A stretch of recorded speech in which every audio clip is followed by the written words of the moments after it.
Lorsque Jésus raconte la parabole du bon samaritain, que nous connaissons par cœur, il opère un renversement copernicien dont on n'a pas toujours idée. Jusque-là, le prochain, c'était le moins lointain et on fonctionnait par cercle concentrique. Le prochain, c'était mes parents, mes frères et sœurs, mes belles-sœurs et mes beaux-frères, mes neveux, mes enfants, mes voisins, etc. Jésus, dans cette parabole, inverse les choses et dit « le prochain, en fait, c'est toi ». Qui s'est montré le prochain de l'homme blessé sur la route et laissé à moitié mort? Eh bien, c'est le Samaritain. Ce qui veut dire que Jésus fait appel à notre inventivité, à notre ingéniosité, et que nous pouvons être bons Samaritains plusieurs fois par jour, de personnes que nous ne connaissons pas forcément, sans considération d'âge, de culture, de langue et tout ça. Et ça donne des choses merveilleuses. Par exemple, si je vois un accident, parce que vous pourriez me dire, mais moi je n'ai pas toutes les compétences pour être bon samaritain, pour me faire prochain de toutes les situations, pour ne pas me dérober aux circonstances. Si je vois un accident, je peux au moins téléphoner aux pompiers. Si je vois quelqu'un victime d'une crise cardiaque, très probablement, je peux appeler le SAMU. Si mon voisin est en train de déménager, je peux offrir mes bras pour transporter quelques cartons. Si j'apprends qu'une personne est entrée en prison, je peux lui envoyer une carte à défaut de pouvoir lui rendre visite. Si je sais que ma vieille cousine est entrée en EHPAD, je peux aller justement lui rendre une petite visite. Nous avons en Haute-Loire la grande fierté d'avoir vu naître le charisme des écoles de prière pour les enfants de 7 à 17 ans. Elles sont nées en 1983 et l'aventure se poursuit dans beaucoup de diocèses en France et même en Hongrie et à Madagascar. C'est un mélange du renouveau charismatique, mais disons auvergnat, et puis de l'intuition de Thésée qui fait revivre chaque semaine le Triduum pascal. Nous y vivons beaucoup la louange, nous y vivons beaucoup la prière des frères et nous revivons donc chaque fois le Triduum avec la nuit d'adoration, avec la veillée de la croix et puis la fête de la résurrection et puis la mission.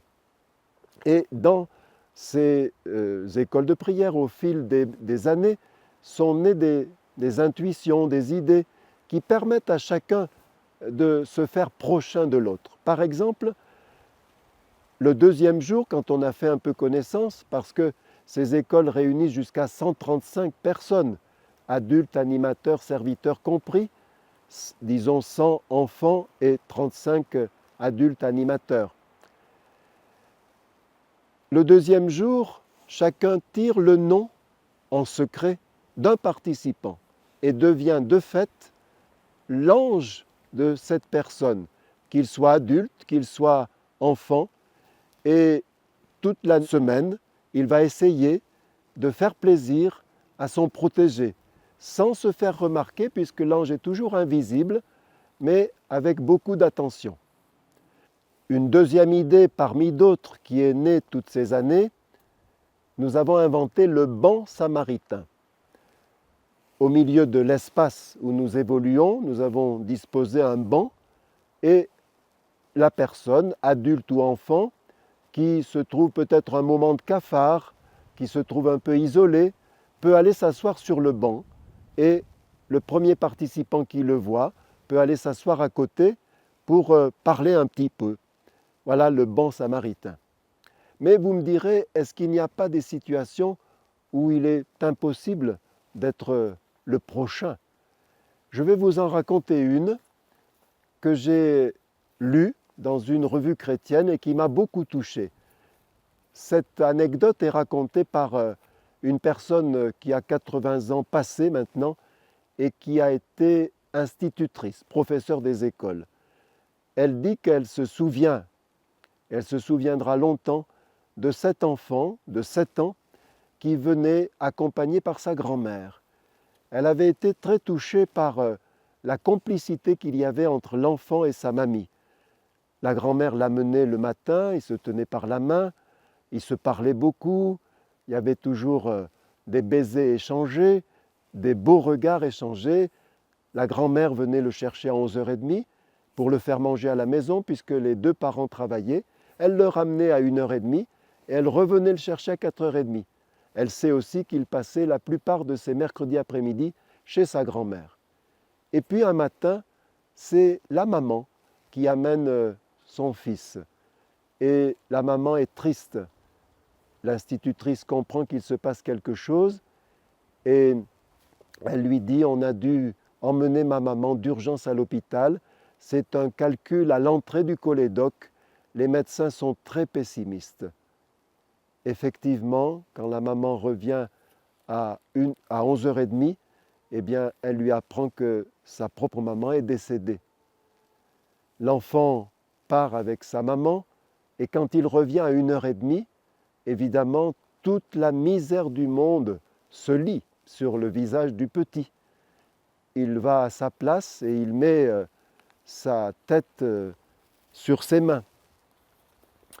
Et grand silence en classe, parce que tous les enfants, même s'ils sont petits, ont compris le drame. Eux aussi avaient vu la complicité de l'enfant avec sa mamie. Et elle dit « Moi-même, je ne savais pas quoi dire ».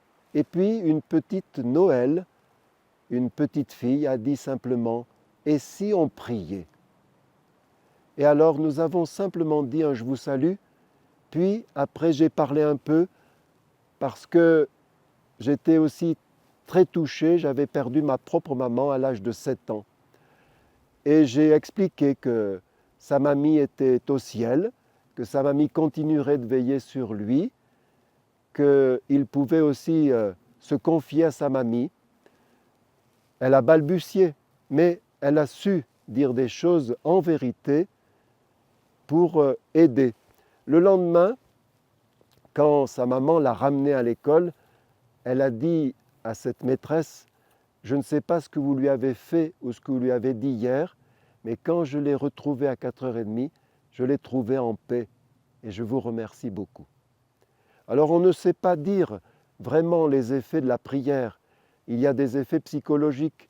Il est probable que cet enfant a senti que sa peine était prise en compte par toute la classe, que sa peine n'était pas seulement recadrée, mais redimensionnée, que sa peine concernait aussi le ciel. Parce qu'au fond, prier, c'est inviter Dieu officiellement, volontairement, dans une situation de souffrance. Parce qu'au fond, le prochain, le vrai prochain, le seul prochain, c'est lui. Et nous avons la joie simplement de le représenter.